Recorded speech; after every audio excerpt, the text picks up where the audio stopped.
Hey, this is Sam Black with a Legacy Cube draft. I do not know the exact contents of this cube, but I have a rough idea of what kinds of things generally go on in a Legacy cube, or just a non-powered cube. Anyway, getting down to business in this pack, the cards that stand out to me are Courser of Kruphix, the fetch lands, Underground Sea, Spectral Procession, Dissolve's okay, Stoke is okay. Stoke and Spectral Procession are both too strong commitments for me relative to their power level. I actually just want to take a fetch land here. I'm going to take Misty Rainforest. I think first picking a cube, it's pretty easy to justify a lot of cards, especially when there's nothing that's, at the absolute top end of the power level. So I kind of value staying open here. Let's see. Here, Sphinx's Revelation and Birds of Paradise both definitely jump out at me, and they both play well with Misty Rainforest. Moloku and Dismiss are a lot worse. Nature's Lore is worse than Birds of Paradise. Most of these other things are like relatively interchangeable, expensive, powerful cards. Actually, I think Birds of Paradise is a great card. Sphinx's Revelation, I think, is a lot more narrow than Birds of Paradise. Birds of Paradise is a really perfect enabler for a lot of different directions. I'm not sure if this cube has swords or not, but I've had a lot of success in some cubes with just taking mana creatures and swords, as in like Sword of Fire, Ice, Sword of Light and Shadow. I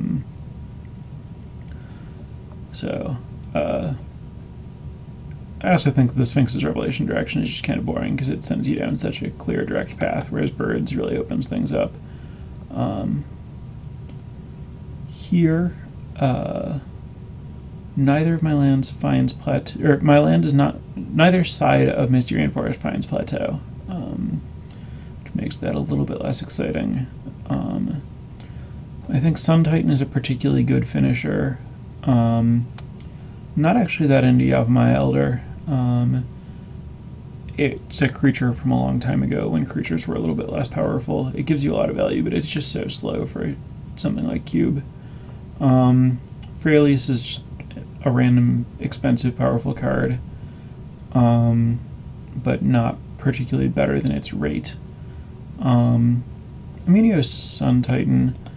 Incinerate is a middling red removal spell, no reason for me to move into red.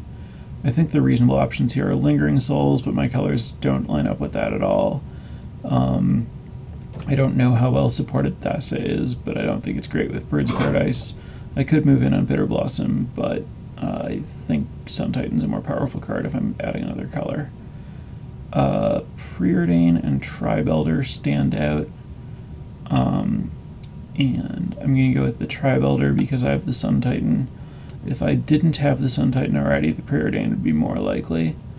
But Tribe Elder obviously plays well with Sun Titan, both in that it accelerates it and that the Sun Titan can get the Tribe Elder back. I like Secure the Wastes well enough. Murderous Cut is a powerful card. Psych Dog is fine. This is definitely between Preordain and Tribe Elder, given where I'm at right now. And I think it's most important to be able to ramp in this kind of deck. Hornet Queen is a special kind of finisher. The pick here is definitely between Hornet Queen and Savannah. Savannah is really awesome when I have Misty Rainforest and I'm playing Sun Titan. But at the same time, Hornet Queen is not an interchangeable top-end card. It's a unique top-end card. Other things don't do what it does. It just beats a lot of decks single-handedly. Whereas Savannah's relatively interchangeable with other fetchable lands or fixing, and since I'm at a pretty good point already in terms of fixing, I'm going to go with the Hornet Queen here.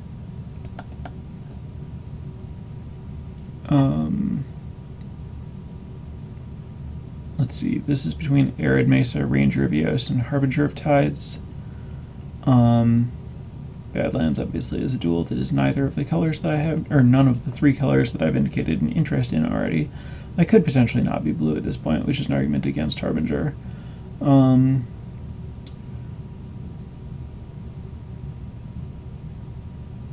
Ranger of Eos is good, not great. It like will find me mana creatures, so it's a bit of value and a bit of acceleration, but kind of late. I'm just going to go for the Arid Mesa. Open up my fixing options. Getting a bunch of fetch lands just makes dual lands more powerful later. This is between Dragonlord Ojutai and Brimaz.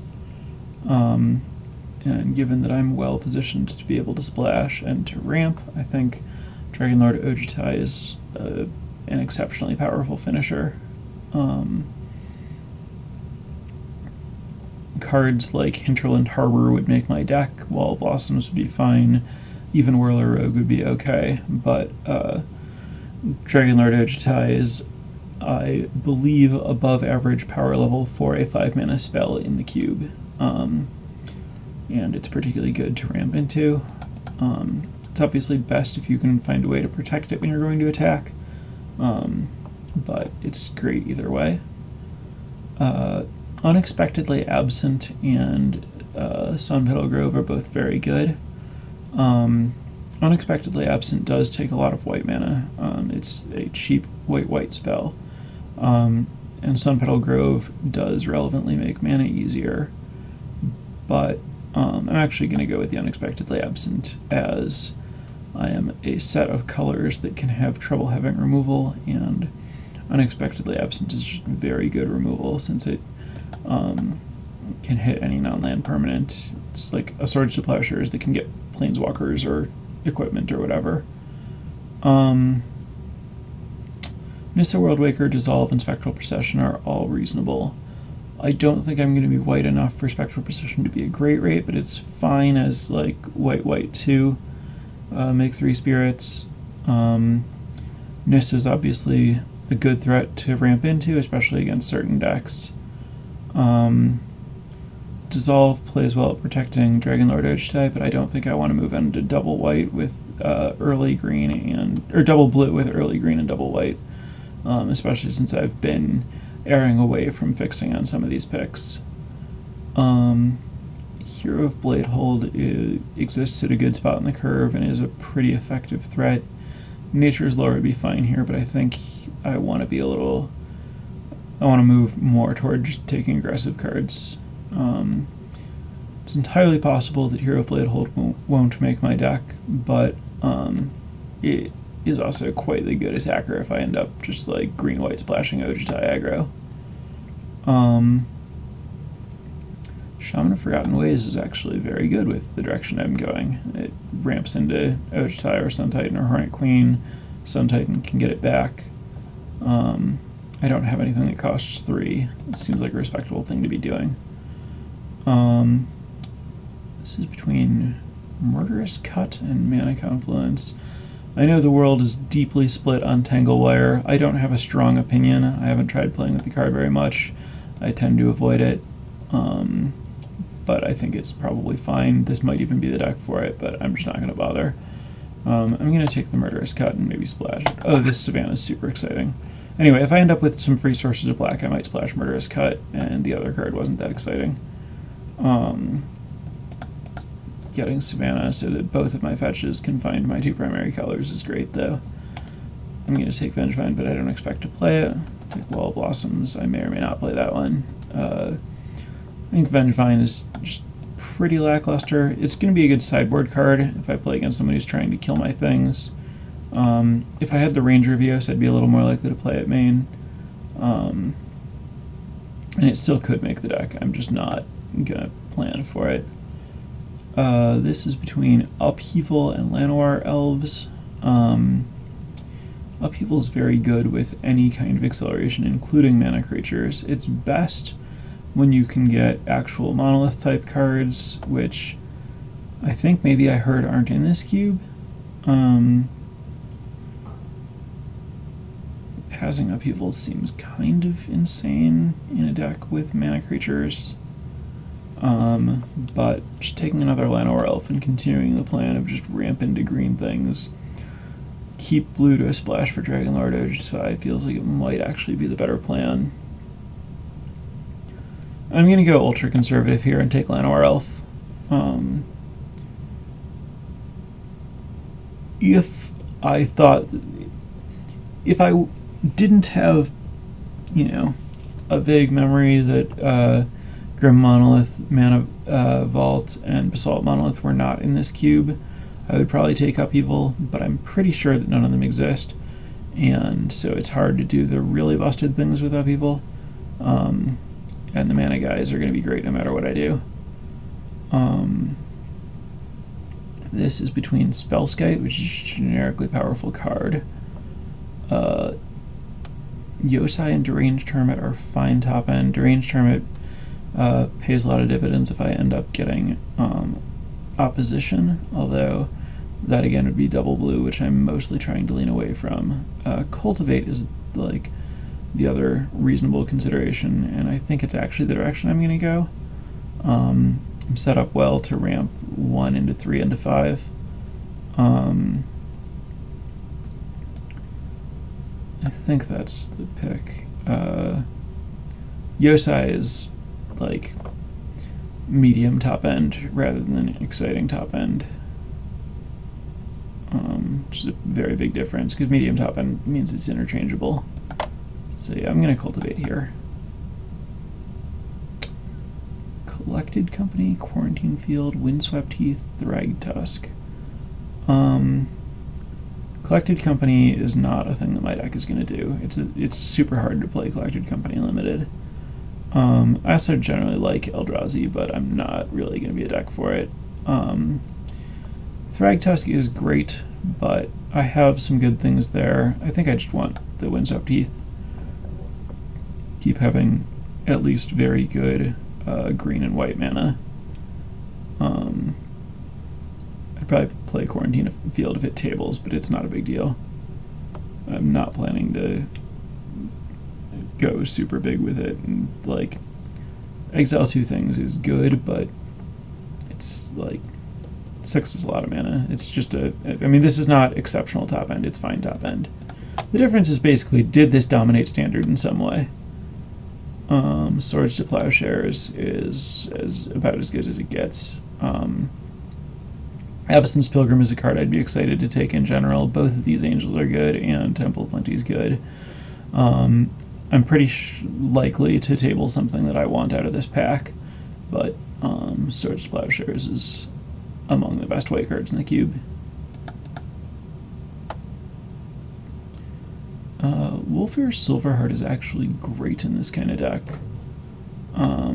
Search for Tomorrow is fine. I'd prefer my acceleration to be creatures, but this does do all the good things that I need it to do. But I think Wolfir Silverheart is weird. It's sometimes above average, sometimes below average top end, or mid-range, or whatever you think of 5 mana as in your deck. Given that I'm fairly aggressively positioned, I think this is above average 5. Dictative Heliod would also be fine, but I think that it's I'm more ramped to a single big threat rather than go wide.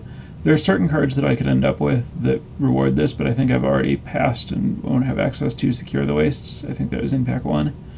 So I'm going to go Silverheart here. Wow, this pack. Dragonlord, Dromoka, Noble Hierarch, and Tropical Island are all absolutely awesome.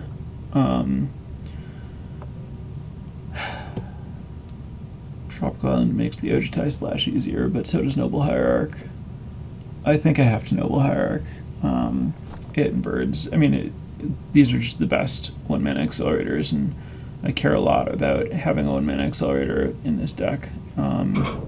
And I already have, like, Dragonlord Dromoka is exceptional top end, but I already have a bunch of fairly exceptional top end. And there are diminishing returns there, whereas there aren't diminishing returns on Noble Hierarch. And I wouldn't be totally floored if I table Dragonlord Dromoka, although I don't expect it. Archangel of Tithes, Garruk, and Elvish Mystic are all reasonable here. I don't think I need Archangel of Tithes. I think I have enough good 5s right now. Leaning Elvish Mystic, though Garruk is quite good, but I think if I'm... if I had more 6s and 7s rather than 5s, I'd care more about the way that Garruk accelerates me. As is, I think I just want the other Mana Elf. I'm going to take Natural Order because I have a bunch of Mana Elves and I have Hornet Queen. I'd like to get something like Craterhoof, but Hornet Queen is good enough to be worth Natural Ordering for, especially when I have so many cheap things that are going to be easy to sacrifice.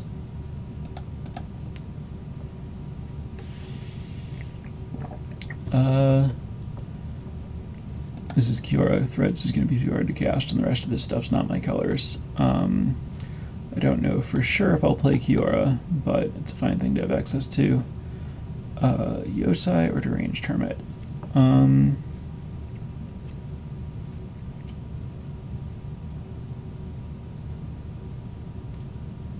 not going to have any way to sacrifice Yosai or anything. I think it's just Deranged Hermit. I'll take Thragtusk.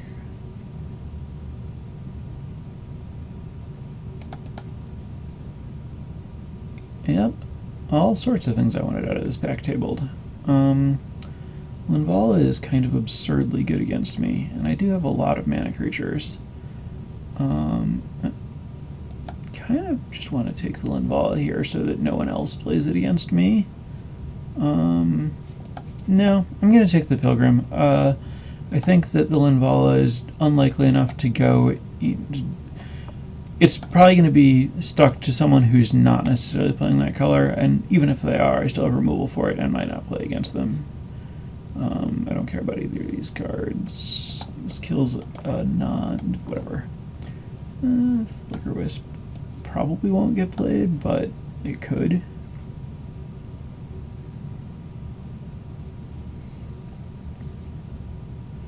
Karn or Terastodon. Terastodon, or Edric. Edric is incredible with all these mana creatures. This is actually tricky. So, Edric is great with all the mana creatures. Karn is super exceptional top end. And Terastodon is very good top end that gets much better because I have Natural Order.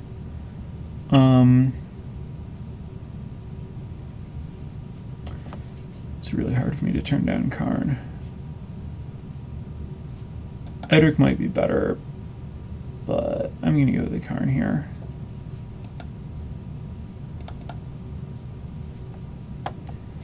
Gideon's good. Den Protector's good. Harmonize is pretty good. Kiora's Follower is pretty good. Manticore Hydra's pretty good. Snapcaster's not even terrible in my deck. I guess all I have is Swords to Plowshares and Unexpectedly Absent. And then, like, Cultivate. So I'm not going to Snapcast. Don't want to count on blue for Kiora's Follower. So it's basically between Gideon and Den Protector. Fast Gideon does seem pretty great. I don't know how big of a problem double white's going to be. A lot of my mana elves don't tap for white. I don't have that many dual lands in my deck, really. At the same time, I don't have that much to do with Den Protector. I could just try to turn 2 Managorger Hydra. Yeah, I'm just going to take Managorger Hydra. I'm going to be very good at casting it on turn 2, and it's going to be good on turn 2. My opponent's going to have to deal with it. It's a weird pick, but I think it's right. I'm going to take... Oh, wow, this pack. I think I have to opposition when I'm this creature heavy. I'm going to have to work to make the mana work, but I think it's worth doing. I can just, like, drop most of the white cards, and I think my deck will get better. I have tons and tons of green, so I don't need the white and opposition is just outstanding in my deck. Batterskull, Temple Garden are also both very exciting here. Green Warden and Kozilek would be fine, but I think that I have to just become an opposition deck when the opportunity presents itself, when my deck looks roughly like this. Gaia's Cradle is the thing, the best, actual best. Perfectly set up for it. Now I kind of wish I had upheaval, but can't really count on getting Gaia's Cradle. Are you good enough if I have Gaia's Cradle? What do you do? It's the battlefield with X counters. When it dies, you gain life and draw cards equal to its power. But what if it doesn't die? Seems like too much of a risk. I'm just gonna take the Fyndhorn Elf. Could just Fact or Fiction. I have a ton of elves. Yeah, I could use some card draw. I have so many mana elves. Another one that taps for green. What do I need that for?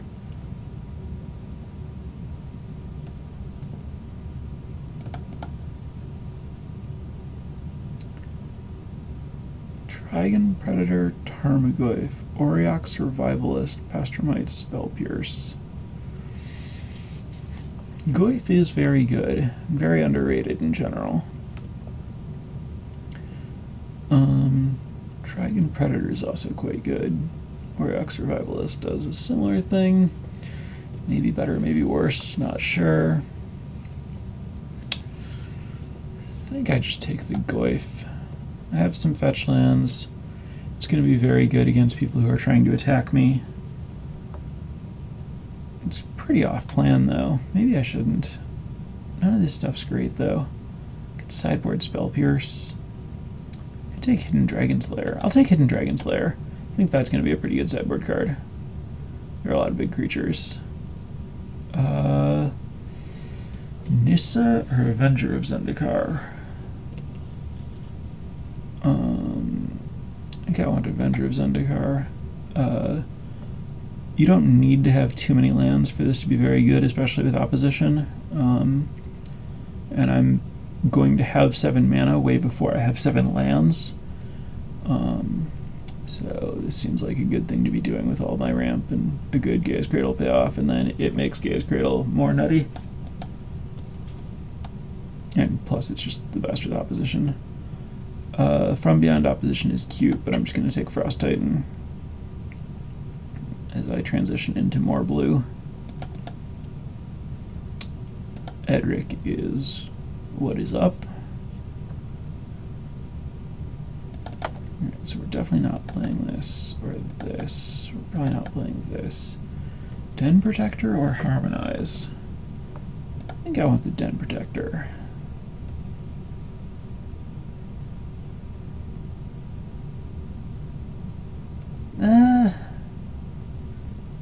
Yeah, draw 3 is pretty great.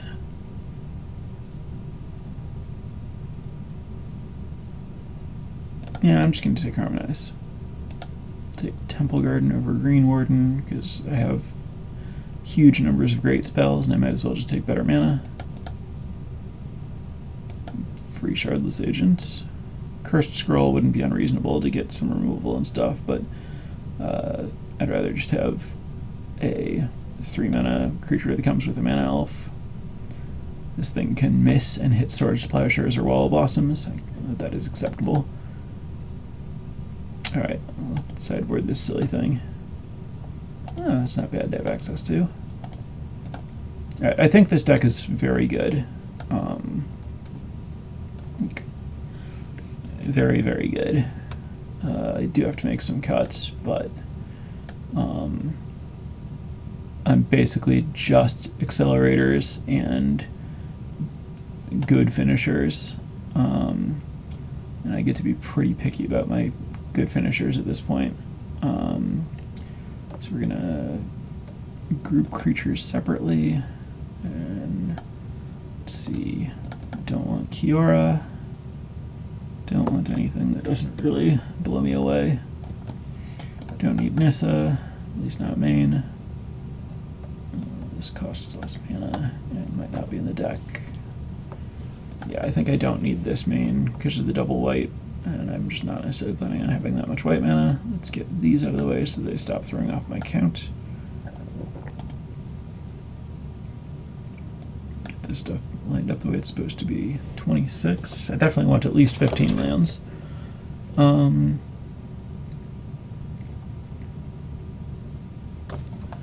see, what is Sun Titan getting back?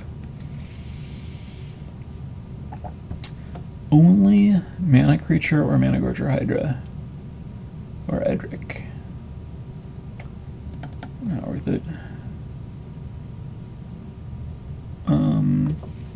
So now my white is just Swords to Plowshares and Ojutai. I feel good about that. I can not play a Plains. And I can still play Arid Mesa if I want, because I have Savannah and Temple Garden. Didn't end up with any blue duels, but I have Mysterian Forest at least. Which can find Basic Island, of course. 15 land is probably okay. That's like 22, 23 in a constructed deck, which seems like a fine place to be with this many mana creatures, plus Cultivate. So let's see here. Definitely just playing all of these.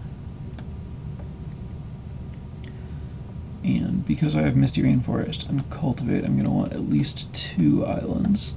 Good work, deck, or Moto. So 2 islands gives me 1, 2, 3 off Birds of Paradise, 4 off Noble Hierarch, 5 off Cultivate, 6 off Misty Rainforest. 6 is not enough sources. I want like 8. How does this look? How many green do I have now? 1, 2, 3, 4, 5, 6, 7, 8, 9 sources of my first green, and then obviously I have infinite of the second green. I think 9 is fine. A little more consistency would be better, but I see I still get to add a land, so I can just add a 10th green probably. And then blue, I'm at 1, 2, 3, 4, 5, 6, 7, 8, oh, 9 because of Tri-Builder, I forgot about that. Yeah, so I'll just add a 10th green. And now my white, incidentally, is 1, 2, 3, 4, 5, 6, 7 for just Ojutai and Swords to Plowshares. Oh, and Shaman of Forgotten Ways can also cast Ojutai, so should be fine on white. So this is going to be my deck, and I expect to do well with it. Have a lot of sideboard options. If I need to make any changes, I certainly can. I think this is objectively one of the absolute most powerful strategies in the cube, and it was as wide open as possible. One normally doesn't have options to take every single 1-mana creature that taps for mana, but I more or less did. So I guess I didn't see like Jiraga Tree Speaker, but yeah, got this is basically just the perfect Gaia's Cradle deck. As it turned out, it would be a lot better if I also had Upheaval, but that would be instead of something important like Noble Hierarch. Hopefully not a big deal. So let's get to some games.